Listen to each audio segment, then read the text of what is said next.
Welcome back to the deep dive. So you've brought in some really interesting stuff for us to dig into today. This collection about this, the House of Gowrie bookstore and publisher, I mean, wow. Excerpts from a book, pamphlets, we've even got newspaper clippings, Yeah. book advertisements. Like, it's amazing. Right. It's like a historical mystery box we get to open up.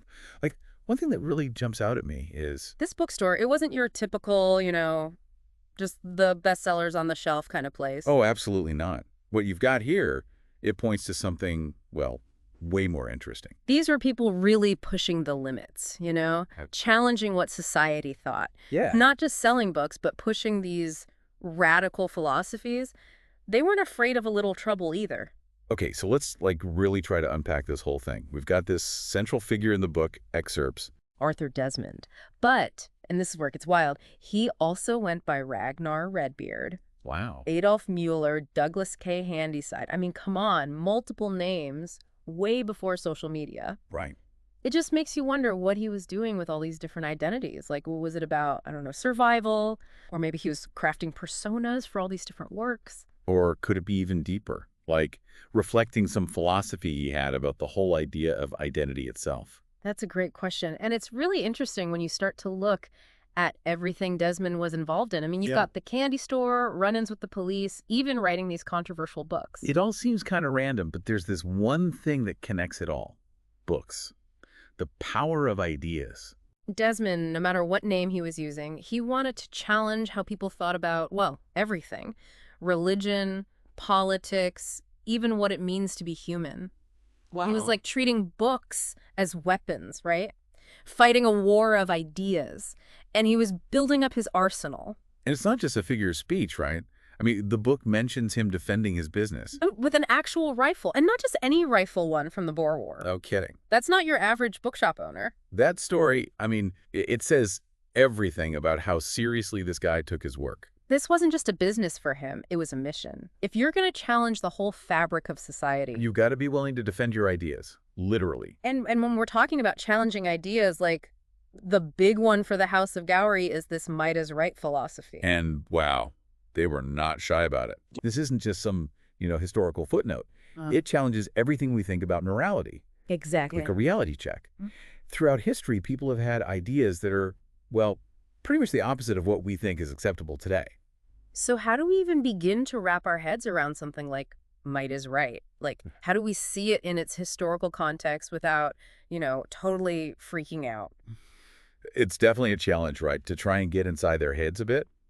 But to understand why the House of Gowrie was so into might is right, we got to look at what was going on back then. The late 19th, early 20th century, tons of social change. Darwin's theory of evolution, it was a really big deal. You had this rise of social Darwinism, trying to apply survival of the fittest to society. Oh, what? So even though might is right is extreme, it didn't come from nowhere. It was part of this larger conversation, people questioning power structures, traditional morals, the whole bit. So they weren't advocating for everyone to just be, like, brutally powerful, but using this extreme idea. To show, like, the hypocrisy they saw around them. It's a really interesting interpretation, and it gets, like, way more complex. Because they didn't just critique the systems that were already there, they went after something that seems, well, untouchable altruism. They were against altruism. That's wild. Yeah, the House of Gowrie, they were really suspicious of altruism. Like one pamphlet you shared, it says, the egoist believes that this is an ideal sentiment for all who have a holy and sheepish yearning to be duped and fleeced. They were basically saying that stuff like charity and self-sacrifice, even though it seems virtuous, was just a way for the powerful to stay in control. Not necessarily about being selfish, more like who decides what's moral and who benefits from it. It really makes you think about, like, what their worldview must have been like, right? Totally. So different from, those Victorian ideas about charity and all that, which were huge at the time. But they flipped the script. Mm. Altruism wasn't about being a good person. It was almost like a way to control people.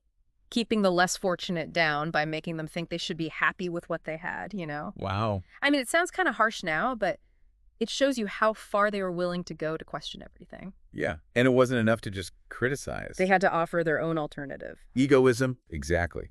And for them, egoism, it wasn't just about being selfish. It was like this radical self-ownership thing. Rejecting anything telling them how to live their lives. So we've got this bookstore owner with a rifle, this might is right philosophy. This distrust of altruism. You'd think they'd just be, whispering about this stuff in secret. Yeah, right. But they didn't.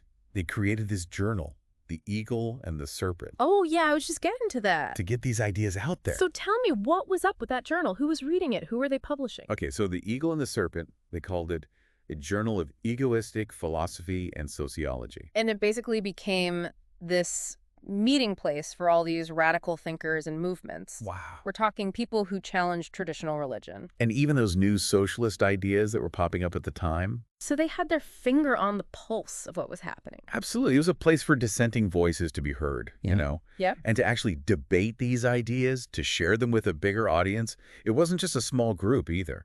We've got a guy, Malfew Seklu, advertising lectures on immoral socialism in the Clarion. Moral socialism, wow. Right. This wasn't just some intellectual discussion in an ivory tower. They were in the thick of it, Mhm. engaging in the biggest social and political issues of the day. Yeah. And they weren't afraid to stir things up, challenge the status quo.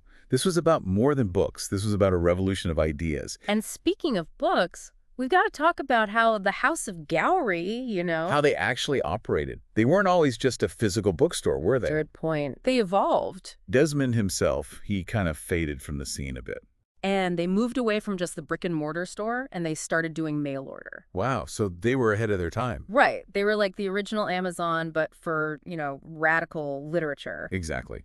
And it wasn't just might is, right? Yeah. They were mailing out. The stuff you found, it's got everything. Esoteric texts, how-to guides on business. Right. Even classics like Machiavelli's The Prince. Yeah. It's wild. That's what's so cool about them. They didn't see these hard lines between different types of knowledge. They knew you could find wisdom in all sorts of places, It wasn't about pushing one specific belief system. It was about giving people access to a whole range of thought. That's amazing. They wanted people to think for themselves, challenge their own ideas, come to their own conclusions. It's like they understood that knowledge is power no matter where it comes from, even if it challenges what everyone thinks. And that right there, that dedication to intellectual freedom, giving a platform to these unconventional voices. That's what made the House of Gowrie so unique. And, let's be honest, a little bit dangerous to some people. Dangerous because they dared to. Actually ask questions and offer different ways of seeing things. Exactly. Remember that line they used in their advertising? For or against anything. That sums it all up, right? Yeah. Controversy didn't scare them. They embraced it. And it was that willingness to go against the grain that would eventually put them in a tough spot. With the people who, wanted to control what everyone thought, it's kind of wild to see how, their dedication to just putting ideas out there, it really rubs some people the wrong way. You've got this one piece from a publication, The Fool Killer, I think it was, and they do not hold back. Oh, tell me about it. They basically call the House of Gowrie miserable, low-down, devil-inspired, sin-soaked, brainless, graceless, and godless. Wow, that's quite a list. Yeah, and it goes on. All because they dared to sell, the works of, and I quote, every socialist, anarchist, infidel, free lover, and blasphemer. Talk about a scathing review, huh? They definitely didn't mince words, that's for sure. Not at all. And okay, so we don't have specific stories about lawsuits or, them being hunted down by the authorities or anything. But this fool killer thing, it really shows you that the House of Gowrie, they weren't exactly operating in a super tolerant environment. Right. There was definitely a lot of pushback against anything that challenged the norm. Exactly. It was risky.